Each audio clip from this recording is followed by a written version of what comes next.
প্রতি বছর রমজান আসলেই যেন দাম বাড়ানোর প্রতিযোগিতায় নামতো নিত্যপণ্যের ব্যবসায়ীরা। ফলে বাজার সামলাতে হাঁসফাঁস অবস্থা হতো ক্রেতাদের। তবে এবারের প্রেক্ষাপট ভিন্ন। রমজানের শুরু থেকেই বেশিরভাগ পণ্যের দামই স্থিতিশীল রয়েছে। এমনকি এবারের রোজার শুরুর দিকে যেসব পণ্যের দাম কিছুটা বেশি ছিল সেগুলো এখন কমতে শুরু করেছে। শুক্রবার সকাল থেকে রাজধানীর একাধিক বাজার ঘুরে দেখা যায় যে শসা রোজার শুরুতে ছিল কেজিতে ৮০ থেকে ১০০ টাকা, সেই শসা এখন বিক্রি হচ্ছে ৬০ থেকে ৮০ টাকা দামে। এছাড়া বেগুনের দামও কেজিতে ১০ থেকে ২০ টাকা কমে বিক্রি হচ্ছে ৬০ থেকে ৮০ টাকায়। এদিকে মান ভেদে লেবুর দাম কমলেও এখনও নাগালের বাইরে, যদিও বাজার ভেদেও কিছু কিছু পণ্যের দাম কম বেশি রয়েছে। অন্যবার রমজান থেকে এবারে রমজানের দ্রব্যমূল্যের দাম অনেকটাই কম, যেটা আমরা কিনতে গেলে মানে সবজি কিনতে গেলে বিশেষ করে হিমশিম খাই, বা এইবারে অনেকটাই কম। কিছু কিছু পণ্যের দাম কিছুটা কমেছে, ছোলা চিনি এগুলোর দাম কিছুটা কমেছে। গতবারের রমজান থেকে এই বছর এই রমজান একটু কম আছে প্রত্যেকটা সবজি, শুধু লেবুর দামটা একটু বেশি। আসল কাশ্মীরি মানেই স্মার্ট কাশ্মীরি, একটি তাসমিয়া কসমেটিক্স অ্যান্ড টয়লেট্রিজ লিমিটেডের পণ্য। এদিকে স্বস্তির খবর, ধীরে ধীরে স্বাভাবিক হচ্ছে বোতলজাত সয়াবিন তেলের সরবরাহ।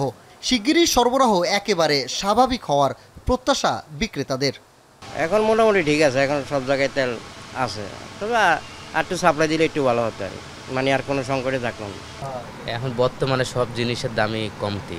তেল ছিল না বাজারে, এখন তেল অ্যাভেলেবেল আছে। যে পরিমাণ তেল আছে এখন চাহিদা নেই এত এই পরিমাণ। প্রতিদিনই কোনো না কোনো কোম্পানির তেল আসে, যেমন যে একদিন ফ্রেশেরটা পাইতেছি, একদিন তিনেরটা পাইতেছি। অন্য পণ্যের মতো দাম কমেছে ব্রয়লার ও পাকিস্তানি মুরগিরও। রমজানের শুরুতে ব্রয়লারের মুরগির কেজি ছিল ২০০ থেকে ২১০ টাকা, আর এখন বিক্রি হচ্ছে ১৮০ থেকে ৯০ টাকায়। আর পাকিস্তানি মুরগি বিক্রি হচ্ছে ২৮০ টাকায়। আগে ছিল আপনার ২০০ টাকা ২১০ টাকা ছিল ব্রয়লার, আর পাকিস্তানি ছিল আপনার ৩০০ টাকা। এখন আপনার মনে করতেন যে ৬০ টাকা ৮০ টাকা বিক্রি হইতেছে।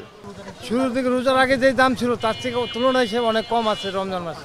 এদিন নিত্যপণ্যের দাম নিয়ন্ত্রণে রাখতে বাজারে অভিযান চালিয়েছে ভোক্তা অধিকার অধিদপ্তর।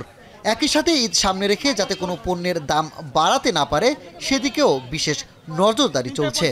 টাউন হল বাজারে মেয়াদ উত্তীর্ণ পণ্যসহ অনিয়মের কারণে ৪ দোকানকে জরিমানা করা হয়।